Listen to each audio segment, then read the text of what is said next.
Hi, everyone. Thanks for tuning in to today's webinar. I'm Josh Jones, and you are tuned in to No More Bad Hires, Pre-Hire Assessments, and their role in fair and predictable hiring. I'm joined by Dr. Fred Raffleson, Dr. Josh Cotton, and Dr. Josh Allen. Before we get started today, I want to introduce a brief word from our sponsor, which is Talview. So let's take a quick break, and we'll be right back.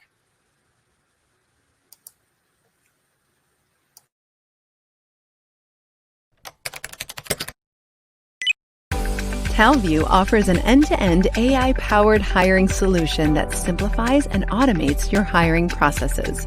Make better bias-free talent decisions with insights into several candidate attributes. Recruit talent of all abilities with a 100% mobile experience. Easily integrate your HR tools with Talview and rest assured that all your data is safe, secure, and private. From the testing center to the office to the home, discover a world of untapped. And we're back. Just a quick word. Today's content is being recorded. By the end of the day tomorrow, you will receive an email from us that will contain a link to today's recorded content. Yes, this is being broadcast live. If you have any questions for our panelists, please use the chat feature, which is located on the right-hand side of your screen. Please note there's two sections to the chat tab. There's a chat tab for general conversation, and there is a Q&A tab. So if you've got questions for the panelists, try to drop those questions into the Q&A tab, and we'll get to those as quickly as we can. And without any further ado, I'm going to pull up the slides for today's presentation, and I'm going to hand this off to Dr. Fred Raffleson. That sounds great. Thank you. Could you just back up one slide so we can see? Absolutely. The face is awesome. So that was a great commercial. Thank you. And really excited to be here today with what I consider to be the A team. These guys, Dr. Allen and Dr. Cotton. Josh Allen is the Director of Global Selection and Assessment Strategy for Walmart. And Josh Cotton is the Director of Talent Assessments for Honeywell. Two gentlemen who know an awful lot about assessment and selection, and certainly experts in our field. So really excited and grateful to have you guys for this discussion. I think the folks watching are going to learn a lot from this and be able to take home some great information. So thank you very much. That said, if you want to go ahead and move on to the next slide. So as we look at 2022 and beyond, we see talent acquisition in a state of transition, time to fill positions, shifting corporate priorities, and attrition concerns. That's why Talview commissioned a report with aptitude research to survey 350 HR and TA leaders regarding hiring trends and the role of data in talent decision making. And what we found is that there are currently two challenges facing organizations. The data that's being used doesn't help with decisions, and that there are too many solutions or not the right tools to help support hiring. Next, please. Awesome, thank you. So as we've heard from our peers and customers, TA concerns for 2022 highlight efficiencies, finding more candidates faster, how to use data, and keeping recruiting teams staffed to support these efforts. Oh, can I just click on next? No, that won't work. If you could go to the next slide, please. So, but the reality for organizations is that 1 in 2 companies are reevaluating how they hire. 1 in 4 will not meet their hiring goals this year. 1 in 3 will look to invest in more hiring technology, and nearly 60% don't have the data they need to make hiring decisions. So last slide, please. So when we look at assessments and within that landscape, we're seeing a few things. We're seeing inconsistent use of assessment data. We're seeing a long interview process and use of multiple assessment providers, which really sets the stage for our conversations today with Josh and Josh. How are we going to minimize the instance of bad hires with pre-hire assessments that are fair and predictable? So with that, I'd like to go into our discussion. And if you want to just go to the next slide, there you go. I'm going to sort of start it out. I've broken this into 3 topics. The first is sort of the value of assessments and how do they help us. So let me throw this out. to both. My first question would be sort of what do, what's the value of assessments? How do they help? What do good assessments do? Yeah, no, that's a great question. Good assessments, first and foremost, will help you hire well. That's the point of any hiring process, and an assessment is a tool to be used during the hiring process. So there's a bunch of factors that you need to consider when determining whether this assessment is good or not. First one being cost. So cost is, of course, a concern.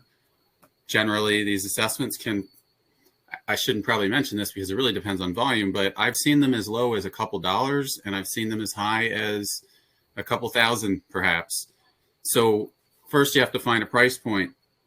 However, I'd tell you if it's working, even a couple $1,000s is still a good buy. But you also have to consider the user experience. So an assessment may be scientifically valid, but it may be very difficult to use. Obviously, in today's world, online is necessary. But also, is it translated? If you have a global audience, you have to be concerned about that. Can it interface with your systems, your applicant tracking system? But for a user experience, the most important thing is time. Too long of an assessment process, too laborious, people are going to drop out more. Depending on your applicant flow, maybe that's okay, maybe it's not. Ideally, you don't want people walking away because they didn't enjoy the hiring process. I mentioned the logistics already of integration with your systems, translations. But now on the science side, you want to make sure there's really three things to look for, at least on the science side. You want to make sure that the assessment's relevant, that it's predictive, and that it's fair. So how do you determine whether it's relevant? You don't want an assessment that's asking questions about maybe their childhood ice cream preferences. That may be predictive, but it's really not relevant. And you want to find stuff that is both predictive and relevant. And you do that through a process in our field that we call job analysis. Purpose of a job analysis is really to understand the job and figure out what are the building blocks of it, what's necessary, so that you can link it to the assessment. So that's the relevant. Then there's predictive. Predictive is really a correlation. So do people who do better on the assessment, higher scores, also do better in the job? Pretty intuitive, but you want to make sure that that's happening. And then fair is just that when you're finding these relationships, that they don't really differ depending on things that they shouldn't differ on, that are irrelevant, like gender, that type of thing. You don't want any differences there. So when you have a fair, predictive, relevant measurement tool, like a well-developed assessment, then even as I was saying earlier, a high-cost assessment, you're going to get your money back. Because the cost of a bad hire is not well understood, but everybody knows that it's a lot and it's more than you think. Whatever you think it is, it's more. I was at a conference recently and they were talking about the impact of turnover on others that are left in the organization. And I've heard it said before that quitting is contagious. It's true. So when one person leaves, you could calculate the cost of that one person being replaced and say, oh, it's whatever, $1,000. Lowest, by the way, estimates I've ever heard is 30% of a person's annual base salary. Highest I've seen is something like 2.5. And it actually depends. The higher you go in the company, the higher that that multiplier goes. But what I heard at the conference is depending on who this person is who quits in your network,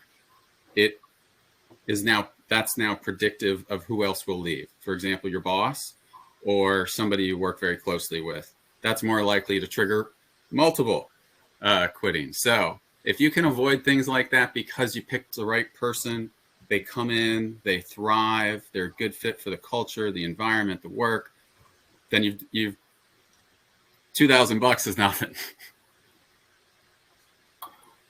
That's super interesting. And Josh, I think you're going to need to extend this by about another 2 hours because you're bringing out a lot of things that are really interesting to me and hopefully that are interesting to some of our listeners here. But you mentioned three things that I want to touch on if I can.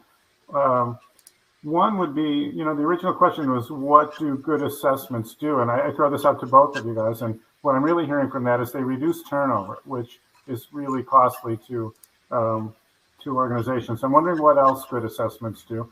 Two, you mentioned a couple of really interesting, more technical things, but the one that really hits close to me is you talked about the length of the assessment and the candidates can walk away. And I know, I've been in this field for longer than I care to say, and you guys have been in this for a while too. And, it used to be we didn't really care so much. You had to take a test, you sat down and you took the test, right? But I'm wondering now, what do you guys feel is maybe the norm and maybe what candidates expect and what can we actually assess in those time periods? I'm fascinated with that. And I think it's something that a lot of people are interested in. And the third, and I'm sorry, I have to get these all out before I forget them, and feel free not to answer them if you don't want to, but you talked about this job analysis to determine if tests are relevant, which I certainly understand, but I guess I'm trying to think of it from the point of a smaller organization that might not have the resources to do that. How would you suggest they go about determining relevance? So I throw those out. We're at the first bullet of about 10, and I feel we're going to run a little short, but this is great. Good questions. I'll let my colleague speak because he hasn't been able to yet. Awesome. So Josh, I think, took a lot of my, what I would normally say about kind of what good assessments do, but I'll just build on it a little bit in that, the way I'll describe this in a little more detail is really predict one or the other. I mean, for higher level jobs, you have less retention. Might still be important, but you're going to put a lot less emphasis where, certain jobs you just have to fill seats and keep them filled. So you might put actually quite a bit more emphasis on retention prediction for that. And I think to an extent, and you don't want to move too quickly on this, but it also depends on macro trends. So you may just see more turnover at certain periods of time. And we've obviously went through unprecedented change the last couple of years where you might have to bump up your retention prediction. And I'll say for me, I have separate predictors. What predicts performance is not the same thing as what predicts retention. And I actually have two different scores that come out of it. People don't really see that, but I have a retention score and I have a performance score. So I'll actually adjust that weighting based on the level, sometimes based on trends, based on whatever's going on. On the assessment length, and I feel like I sometimes break away from the traditional IO of like, let's make it as long as possible, to where, I think a lot of times it depends on the job. So I think there's a sweet spot on assessment length, and I think it's 15 to 45 minutes. So I think if you go under 15 minutes, people don't feel like they were given an opportunity to showcase their skills. And for the most part, not entirely my choice, most of my hourly assessments are around 15 minutes. I mean, I have to get as much as I possibly can in a short amount of time. But I think less than that, you're making too big of a trade-off where I think after 5, you just start to see some fatigue and there's certain levels. So if you're hiring for a senior executive, it's not uncommon to have them spend several hours in assessment. You might break that up over a period of time. So I'm just talking for the bulk of jobs. I think the sweet spot is 15 to 45 minutes, but I've actually seen pretty good gain sometimes just shaving off a few minutes of the assessment or changing the UX where you might expect like a 1% increase, and I'll see 8% some large gains sometimes just taking a few minutes off the assessment and doing it in a way that maximizes prediction of just looking at what is the most important thing to keep in the assessment and making adjustments. 8% gain in like completion throughput. Yeah. So I mean, I've made sometimes 3-4 minute changes that will change the completion rates quite a bit. See, that's really interesting. And you have so much data to play with that you can do things like that, because I will tell you in answer to your question that I feel like the assessment industry, what they're always trying to do is they're trying to shorten them because they know that users don't like it. And they're trying to make their products successful, of course, but they go to the extremes. So I liked your rule of thumb of 15 to 45 minutes. Yeah, I am nervous when I see, and there are vendors out there that do this to try to do an assessment in 10 minutes or less. And whenever I've looked at the research on it, and of course, One day, maybe it will change. But when I look at that research, it doesn't seem to do very good science. I'm sure there's still some value in it, but going apparently to 15 at least, most of the shorter assessments that I've tended to see or work with don't really go below 20. But I like your target of 15 to 45 and totally agree. The higher you go, we can ask more of them, but still within reason. There was a project that I was working on maybe a couple years ago where the assessment experience, that's how I like to describe it. Assessment itself wasn't necessarily as long, but they had all this homework. So the whole assessment experience would top out around maybe 3.5 hours. And we were looking at vendors that could do the same roughly. Obviously, this is the way measurement works. The less data you get, the less accurate it is, but it's all about how much are you losing. We found a vendor that could do it a lot faster than that. And that was a lot. It was a lot to ask, and we were losing candidates because of it. And, and then for it not to be the perfect client experience or user experience, and the price point was high. There were so many factors that were just screaming, let's shop around. So, for the assessment vendors who maybe are in the audience, like, don't give your clients an excuse. The people who are on the inside, we don't want any changes. Like, we don't want to have to unplug and plug in a new assessment.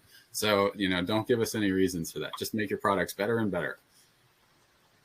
So, unbelievable. There's great information, and it sort of leads me into a question, and I didn't get one of my 3 questions answered, but the question it leads me into also ties directly into my other question. So I'm going to give you both questions now, guys. The first question is sort of, the question that wasn't answered was, if I don't have the resources to do a job analysis, how do I determine relevance? Which leads me to my next question. Based on what I'm hearing about different lengths of assessments for different roles, what type of assessment is best for what types of jobs? So that's my question. How do we determine relevance if we can't afford a job analysis, don't have the resources? And then given that, what types of assessments do you find work better for different types of roles, for hourly roles, for first line supervisor roles, for different roles within the organization? I'll take first on this one, Josh. So, and I don't know how familiar everyone is with this, but if you can't do your own job analysis, there's a great website, ONET, which you can go to and look at previous job analysis by job family, and kind of use that at least as your starting point. But also, you don't always need a huge population for a job analysis. I mean, so you can take what you learned from ONET, validate it with some SMEs. I mean, it doesn't take hundreds of people to do this. So that would be my recommendation is start with ONET, validate it with your SMEs to figure out what's most important for the role. And then as far as what assessment works best, I don't know that there, I'm not sure, Fred, if it's a trick question, but I don't know that that there's an answer for this. So what I'm looking for out of an assessment is actually multiple forms of measurement. So I have never put in place a personality assessment by itself, because personality picks up on one aspect of the job.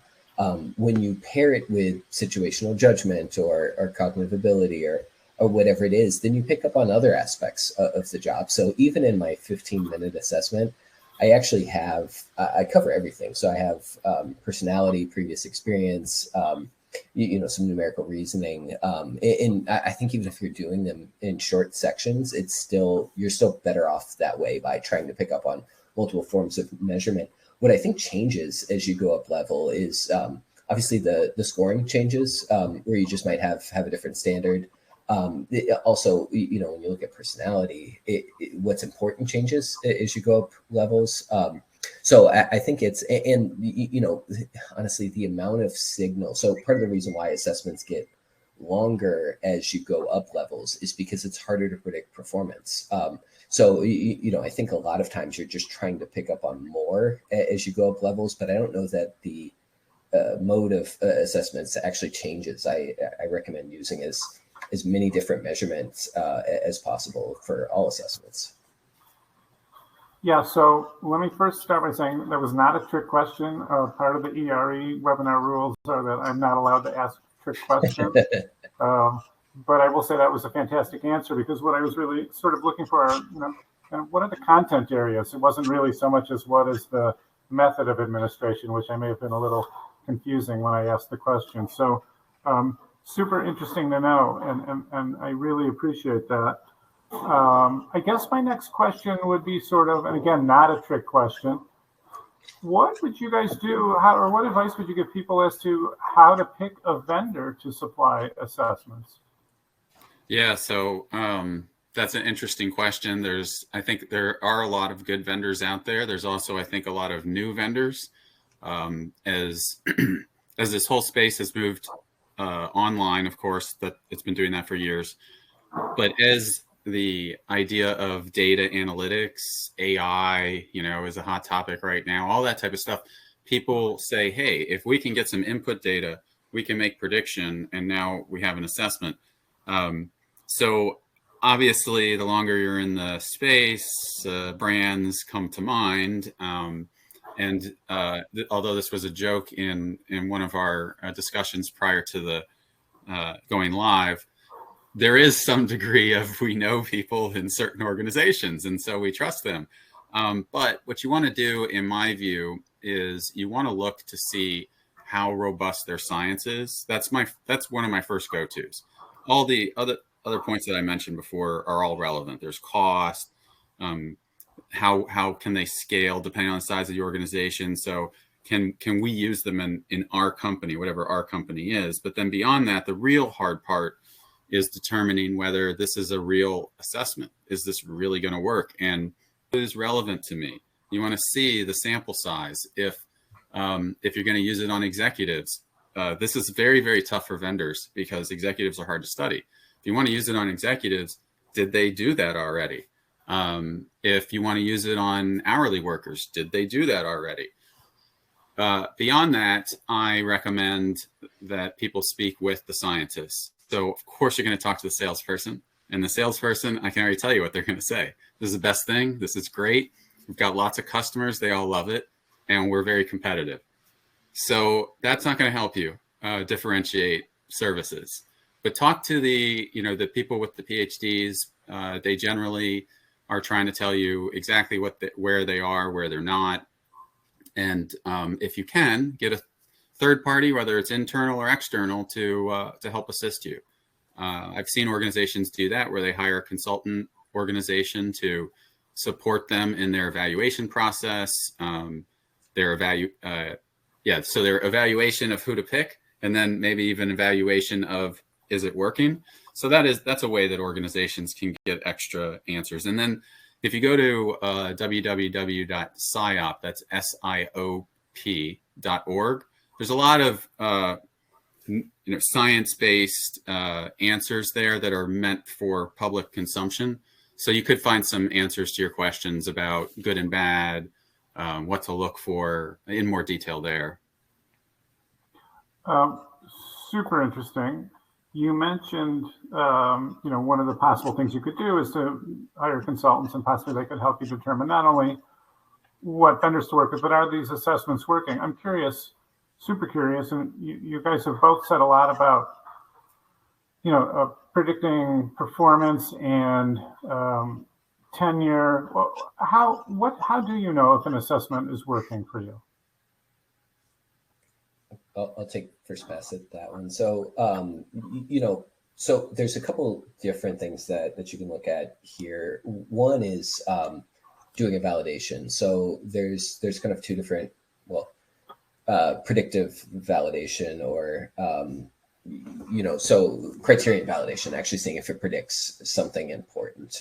So you can either do that by studying your current population, if your sample size is big enough, if you can. So you'll test a whole bunch of your incumbent employees, and then collect, my suggestion is always research only performance ratings, because most of us don't have enough variability in our eval ratings, but collect research only performance ratings to see if you're able to differentiate, between your high, medium, low performing employees. And I do recommend doing it on a variety, not just trying to recreate your your top performers, which doesn't work very well. Or the alternative is you actually just start giving it to candidates. Ideally, you don't actually see the scores, and then look afterwards and see can this predict performance. But if that's working, and this is realize that I have more data than just about everyone else in the space, but if that's working, if you're actually able to predict it at the individual level, you should see an impact on organizational metrics. So what I've been doing more recently is actually looking to see, can I use my data to predict customer satisfaction scores? Can I use my data to predict associate engagement? Can I use it to predict, a leader's data to predict retention in their facility? So ultimately, and I think you can look at it in other ways, but ultimately, if your assessments are working, they should have some sort of financial impact on your business outcome. So I think that's what's often overlooked is that we focus solely on the individual level and forget the whole reason we're doing it is to make a difference on the organization. Oh my gosh. Yeah. So that's one of my favorite sort of epiphanies, mind-blowing aspects is my field obsesses about predicting one person in one job. And so that's what we screen for. That's what our tools are designed around. But first of all, they're not even being placed in an isolated job where they're like not going to be influenced by the people around them. So we're ignoring oftentimes a lot of context. And it's okay because our prediction method kind of factors that in. But that's one of the reasons why the first time I showed a correlation to an engineer that was my assessment and how well it correlated. I was very proud of it. I don't remember exactly what the number was, but he said, well, you're telling me this is good, but in my world, 0.99995 is good. And that's not what I'm seeing here. And I'm like, oh, okay, hold on. It's like, you can't predict humans that well, but it's still, the odds are stacked in your favor. I do think that some of the noise is what you just said. I think it's the other stuff. I think it's, and you just described it in a positive way, but there's also in the negative way, right? So let's say that you hired a leader at a facility, but that facility's business tanks. It has nothing to do with that individual. And that ruins our data because then this person has low performance and they fail out and they get fired. And we're like, oh, how did we miss it? Well, it really wasn't that individual. It was the environment. So that I think all creates noise, but in the positive way, he's exactly right. The impact should be felt on the organization. There's outside factors that we always have to think about and be a little fair to our assessments, but that's why, in my mind, different from the others.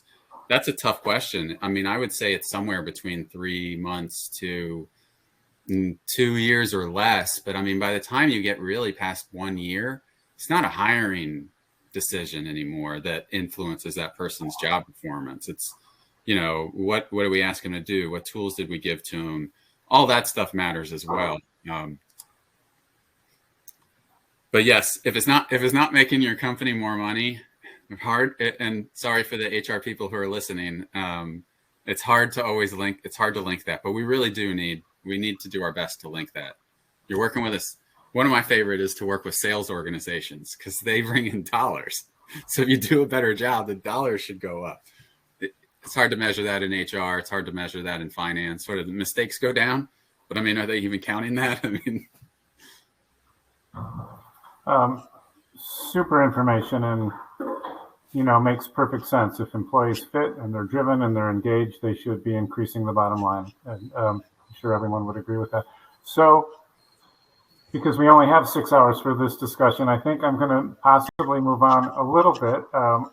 I really think we could have a nice long discussion just about this validation and job relatedness. This is really fascinating, or perhaps it's just me and I'm a little nerdy, but really enjoy this. But now that we've kind of covered that and talked a little bit about, what types of assessments to use, how to evaluate them, what do they do, maybe what do they cost? Let's talk a little bit about fairness. It's clearly a huge issue for selection. Diversity, equity, and inclusion initiatives are huge in almost every organization.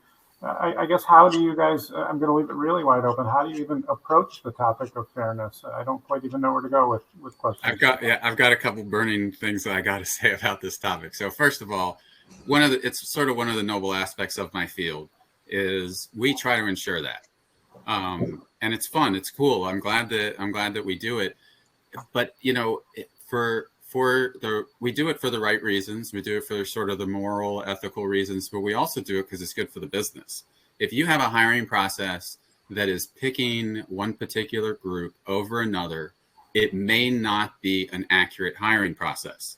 It may be a biased process. And we want to eliminate that because we want accuracy. We want to pick the right person for the right job, regardless of groups. So part of this, and assessments become, how do I say this?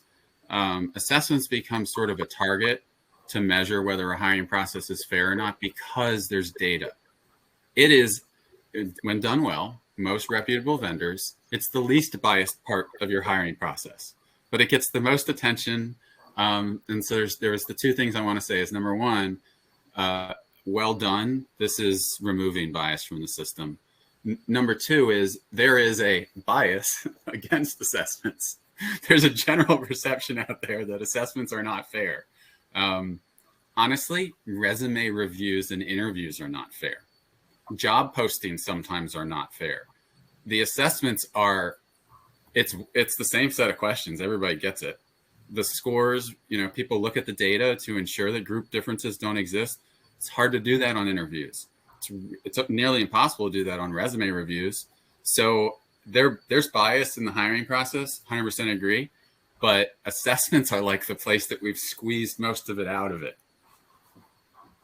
Yeah, I'll add on just a little bit, and Josh kind of talked about this, is that, you know, so not only do we have the data, but we know how the decision was reached on an assessment. We know the algorithms for it, where, you know, even if you were collecting an interview rating, you don't know how that rating was reached. I mean, there's no way to reach into someone's brain and say, here are the factors that led to it. So what that allows us to do is actually, control for group differences. So we can, you know, what we're trying to do is maximize validity while minimizing group differences. So we're actually able to look at the assessment and see what predicts and where, if any, are there differences across groups, and kind of make adjustments on the assessments as necessary to make sure that we're predicting something important while, you know, minimizing differences. And, you know, on like, how do you ensure fairness? So,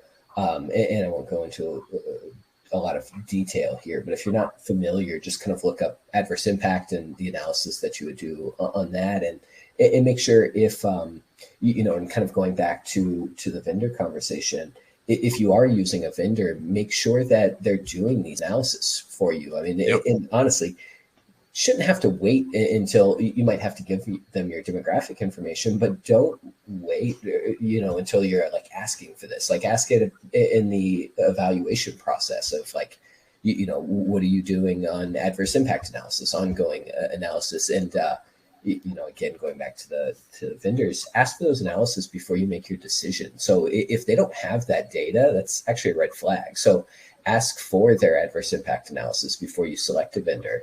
Kind of make sure that they have that. It also just make it seem like if you ask for their adverse impact analysis, like, you know exactly what you're talking about, which might Good point. Put them on their toes a little bit. But I mean, these are things that should be ongoing. It's not like, oh, I did it once, or the vendor showed it to me, and therefore I don't have any differences. These are things that need to be monitored. Yeah, and if you're unfamiliar with that process, again, you know, the website that we mentioned earlier, the siop.org, but also, of course, talk to your employment attorney. So if your organization hopefully has one, ask them. It's a weird field, the whole adverse impact stuff. It's usually like, it's both like our field that does this, and it's sometimes the exclusive job of the legal field. So anyway, they will know what's important, and they should be able to coach you as well. But for whatever reason, they're busy, I'm sure, is the reason. They sometimes need to be asked. That's fascinating. Any, I guess, Dr. Appleton, we've got a question from the chat. And this is our first question, and I think the reason being is this topic is you're doing such a great job that everybody's just kind of they're just soaking it in. at a loss for words. But Teresa asks, is it recommended to conduct an assessment before a potential interview is scheduled or after an interview has been done? And that, so that was going to be one of our topics today. So I think we can kind of jump there now. My recommendation on when to use assessments, and it sometimes depends on the job, but my recommendation is always as soon as possible. So you want the assessment before you've made a decision. And I think by the time you get to an interview, you're already leaning one way or another on a candidate. So a lot of times what you're then doing with an assessment is just confirming what you already think, where, you really want this to be objective as possible. So I recommend putting assessments early on in the process. That's not always feasible, just depending on level and cost. Like some assessments are hundreds, thousands of dollars, depending on how involved it is. So there are times where you'd want to make sure they have minimum qualifications, that they're like meeting. And assuming, let's say it's $1 and it's 15 minutes, so it's the shortest recommended length. Early. But at the same time, if it's a hard to fill role, that's not necessarily a good idea, because if I talk to people who actually go out and recruit, so not the people who deal with the applicants that come, they prefer that assessments be a little deeper into the process, because you don't want it too deep, because you want it to save time. So part of the objective of an assessment is huge objective is to reduce human error. So the earlier the better, because depending on whether you're using a cut score or sometimes the easier to stomach approach is prioritize the top scorers. So you're not saying no to anybody. But whatever you're doing, whatever your approach is, you want to stack the deck, and assessments help you. There's another reason to do them early. With some high-level assessments or screening processes, there are multiple people who have to agree to hire somebody. And what I've seen happen sometimes is a late-stage assessment is a low score, and they've spent weeks screening this person, and now they're like, what do we do? And they'll come to me and they'll be like, what? Josh, your assessment, like, it's not mine, but they want to blame my assessment that the person got a bad score. So in certain instances, we've literally moved it forward so that we can't have a late stage screen out. I'll give you actually one other example. We designed a high level senior executive assessment process where we had it in 2 steps. And the reason for that is the second one was longer, more intensive, and more expensive. And so we put our lower cost, shorter assessment really early. One of those contained a cognitive assessment where people are most likely to differentiate and score low, I suppose is another way to say it. So we put that early so we wouldn't have a screen out. And now what I'm hearing from our recruiters is that they don't want to have to go back to the candidate. The candidate doesn't understand, what do you mean? Why do I have to take another one? Almost like feels insulting. And so this is interesting, because I hadn't considered the idea of I have to take another assessment, as if now you're saying I'm not good enough. I've already interviewed with all these people. This doesn't make sense to me, versus I was trying to save them time, because there's going to be some people that would never have had to take it because they did so poorly on the smaller, shorter one. So it's a good question. I think the answer is as early as is practically reasonable is a great way to answer that. I kind of have a follow-up question to that. Is there a point where there will be a standardization of this, to where if you've got a hot candidate that's interviewing at multiple companies, they only go through this process once and then all of the companies get the data? Is that some Brave New World situation? Is it even feasible? Well, there's no, I've thought of that too. Especially because a lot of us will even use the same assessment vendor, there's in same assessment, but there's no incentive for that. So the company doesn't want to share their data with our applicant data with others, and the vendor wants you to have to pay twice, right? Same guy has to take the test twice. They make twice as much. So I think that does kind of happen in an external recruiting firm, where they have their own assessments. And by the way, that is another technique.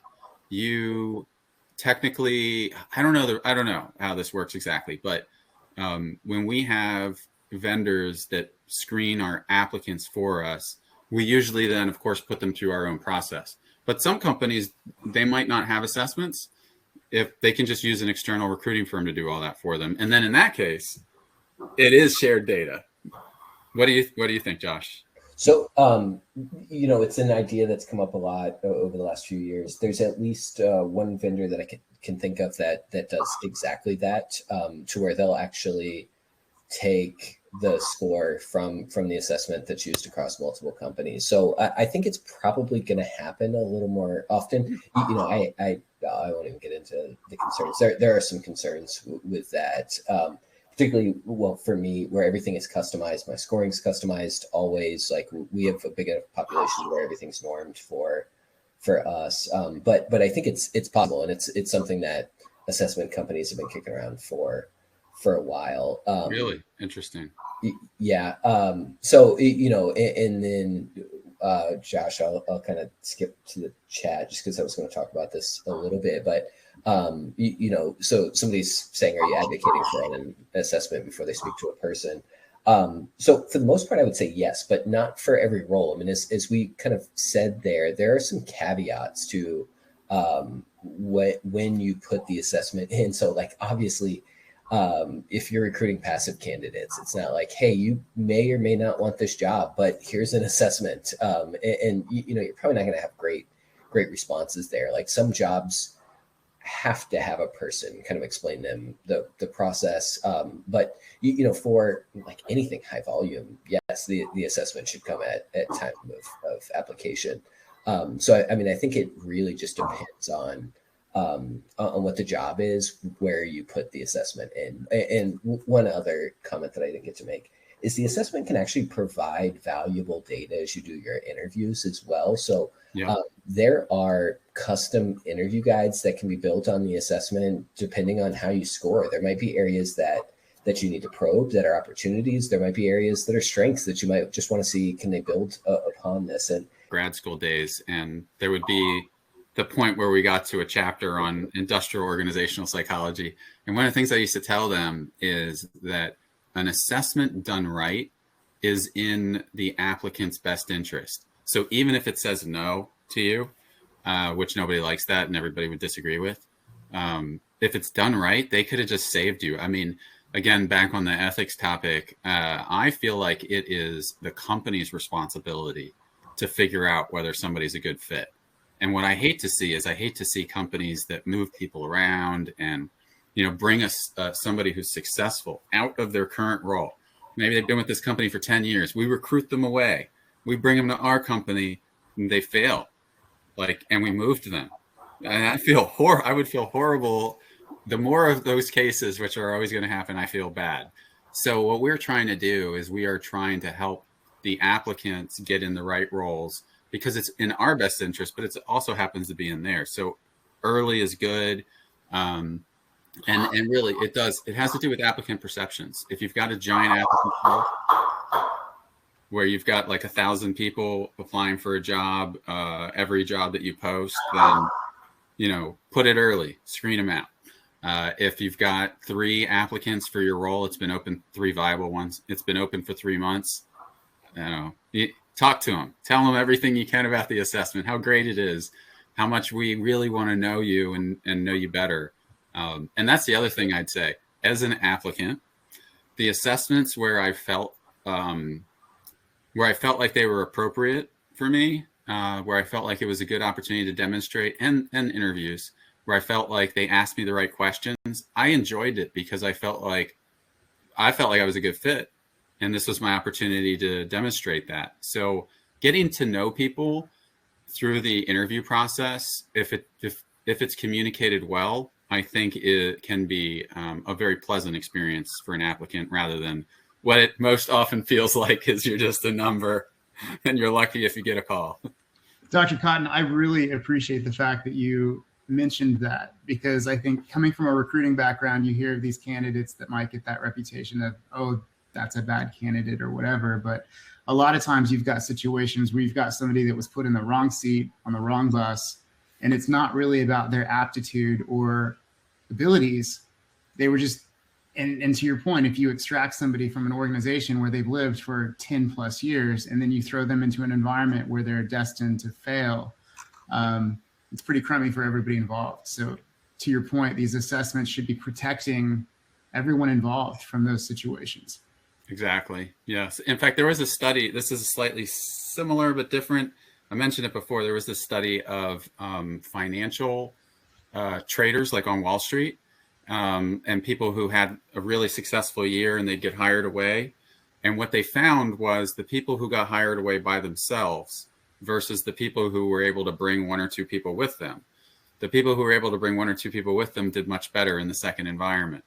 And so it sort of speaks to the, what's different. It's not the individual that's different. It's the environment that changed. And, I don't like organizations that break people.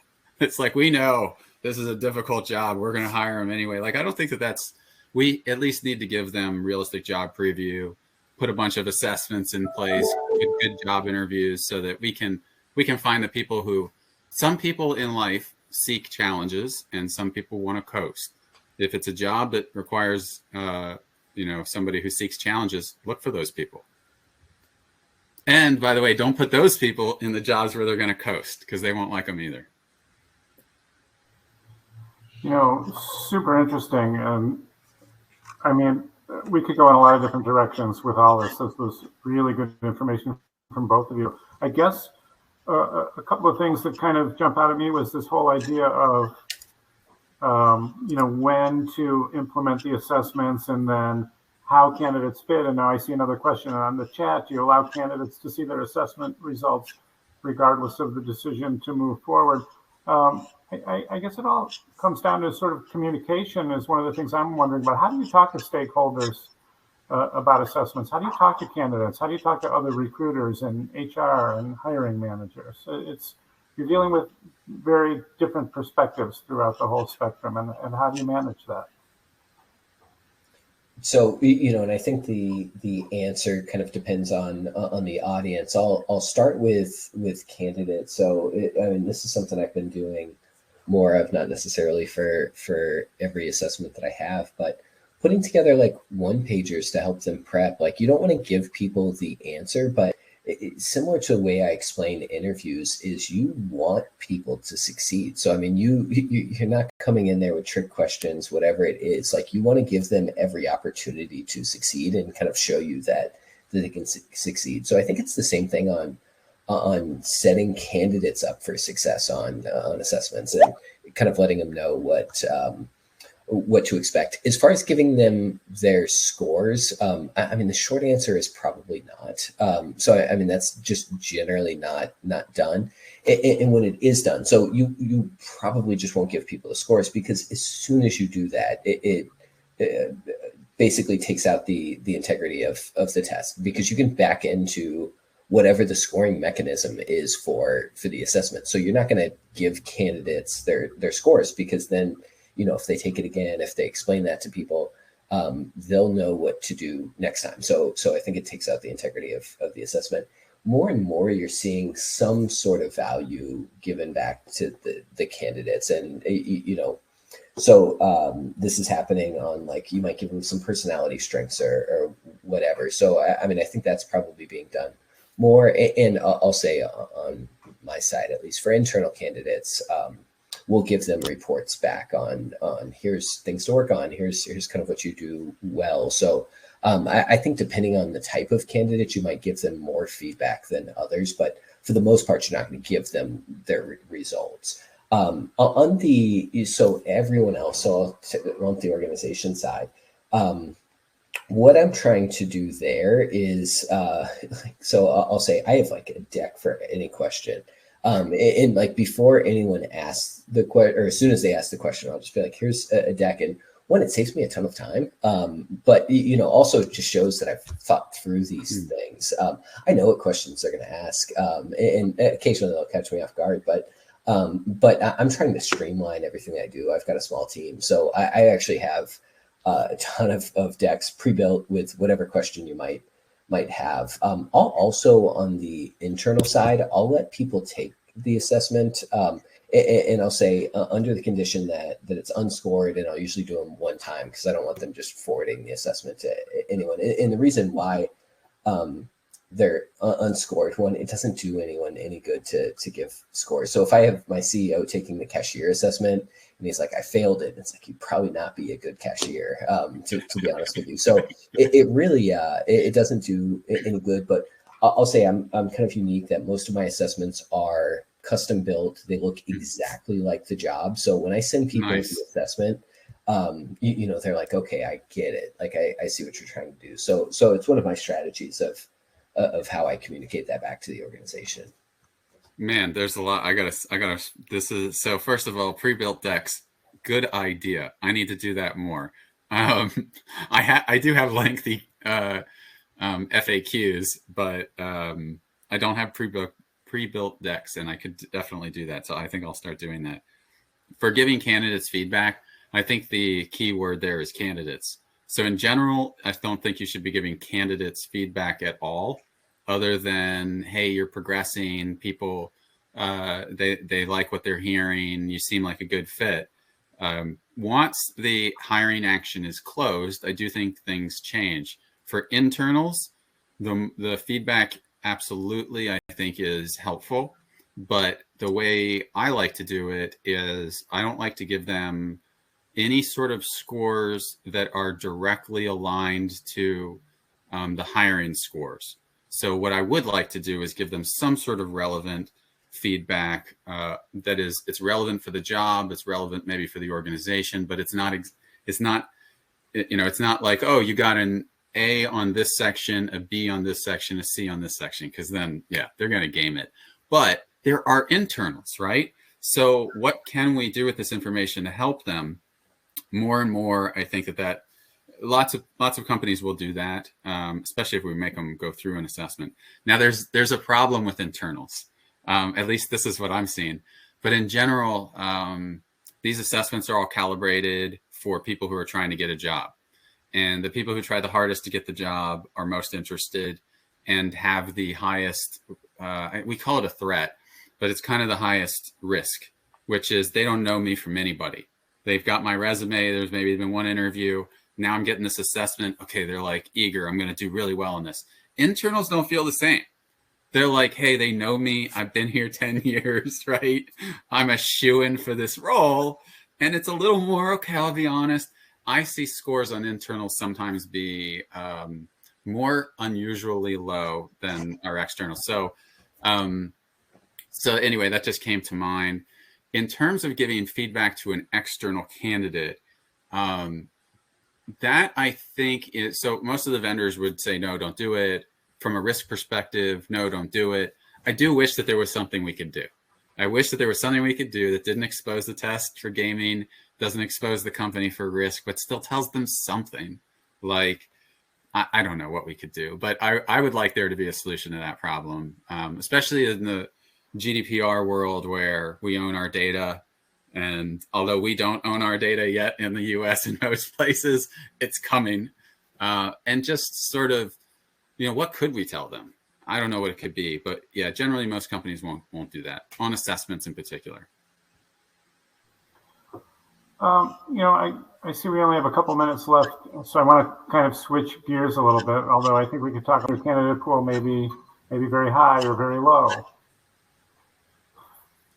You know, I think the last 2 years have been interesting in that anything that could have happened did, where you may have kind of an extreme influx of candidates, you know, an extreme shortage, higher turnover, so you have to fill more positions. So, I mean, I think we've seen every trend really that would normally be over 10, 20 years, all condensed into a short period, which has left us scrambling in a way to figure out, what do you do about this? And in the beginning, it was like, man, there's way too many candidates. How do we handle these?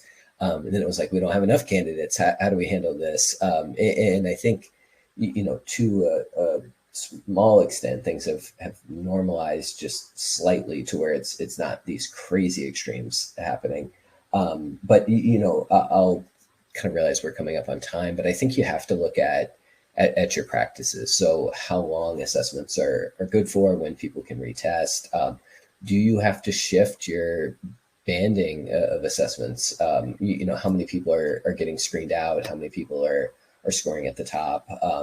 And then, in some cases, I would never advocate for removing the assessment, but in some cases, if you had cut scores, do you have to remove those cut scores to fill your position? So I think there's a variety of different ways to address it. I think most of us have had to explore those over the last couple of years of just different ways to address it.